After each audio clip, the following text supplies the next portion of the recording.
Hello കൂട്ടുകാരെ, ഏവർക്കും പുതിയൊരു വീഡിയോയിലേക്ക് സ്വാഗതം. ഇന്നുണ്ടാക്കുന്നത് വഴുതനങ്ങ ഫ്രൈ ആണ്. വീട്ടിലെല്ലാവർക്കും ഇഷ്ടമുള്ള ഒരു റെസിപ്പിയാണിത്. അപ്പം കഴുകി കൊണ്ടുവന്ന വഴുതനങ്ങ വട്ടത്തിൽ മുറിച്ചെടുക്കുകയാണ്. ഒരുപാട് കട്ടി കുറച്ചല്ല, നല്ല ആവശ്യത്തിന് കട്ടിയുണ്ട്.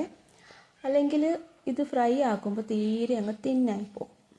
അപ്പം ഇതെല്ലാം കട്ട് ചെയ്തെടുത്ത ശേഷം ചത്തി കൊണ്ടൊന്ന് ചെറുതായിട്ടൊന്ന് ഹോളിട്ട് കൊടുക്കുകയാണ്. ഇതിനകത്ത് മസാല പിടിക്കാൻ വേണ്ടിയിട്ടാണ്. അപ്പോൾ നമുക്കിതിൻ്റെ മസാല തയ്യാറാക്കാം.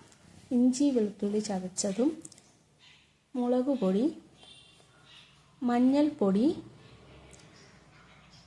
കുരുമുളക് പൊടി, ഉപ്പ് എന്നിവ കുറച്ച് വെള്ളം ചേർത്ത് യോജിപ്പിച്ചെടുക്കാം.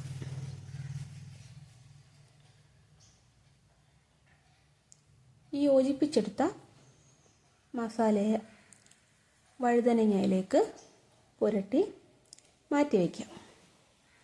കുറച്ച് നേരം, എത്ര നേരം ഇത് വയ്ക്കുന്നോ അത്രയും നല്ലതാണ്. ഇത് നന്നായിട്ട് മസാല പിടിക്കും. അപ്പം നമുക്കിതൊന്ന് അടച്ച് വെച്ച് ഒരു അരമണിക്കൂർ റെസ്റ്റിന് വിടാം.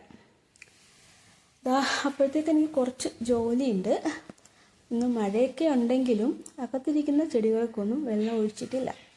അങ്ങനെ മുകളിലേക്ക് പോയി ചെടികൾക്കെല്ലാം വെള്ളം ഒഴിക്കുകയാണ്.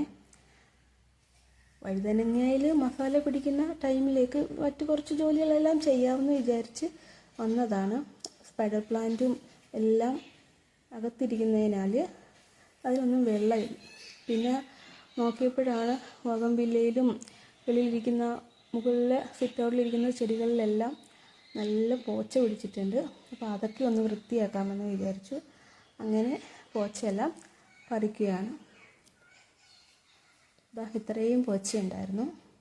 അതിനുശേഷം സിറ്റ് ഔട്ടൊന്ന് വെള്ളം ഒഴിച്ച് കഴുകി വിടുവാണേ. മഴ കാരണവും പിന്നെ ചെടിച്ചട്ടി ഇരുന്നത് കാരണവും നിറച്ച് അഴുക്കാണ് സിറ്റ് ഔട്ടിലെല്ലാം. അപ്പോൾ അതൊക്കെ ക്ലീൻ ചെയ്ത് ഇങ്ങനെ ആക്കിയിട്ടുണ്ട്. പോച്ചയെല്ലാം പറിച്ചിട്ടുണ്ട്. ഇനി നമുക്ക് വഴുതനങ്ങ ഫ്രൈ ചെയ്യാം. ചൂടായ ചട്ടിയിൽ എണ്ണ ഒഴിച്ച ശേഷം ഓരോ വഴുതനങ്ങയുടെ പീസും ഇട്ട് കൊടുക്കുകയാണ്. ഇതൊരു മീഡിയം ഫ്ലെയിമിൽ വെച്ച് നമുക്കിത് ഫ്രൈ ചെയ്തെടുക്കാം. ഇത് ശരിക്കും ചോറിൻ്റെ കൂടെ കഴിക്കാൻ ഇത് മാത്രം മതി. നല്ല ടേസ്റ്റാണ് ഇതിന്. മസാല നന്നായിട്ട് പിടിക്കുകയാണെങ്കിൽ ഇതിൻ്റെ ടേസ്റ്റ് കൂടും നന്നായിട്ട്. ഇതെല്ലാം ഒന്ന് മറിച്ചിട്ട് കൊടുക്കുകയാണേ. അങ്ങനെ എല്ലാ വഴുതനങ്ങയും ഫ്രൈ ചെയ്തെടുത്തിട്ടുണ്ട്. നിങ്ങളൊന്ന് ട്രൈ ചെയ്ത് നോക്കണേ.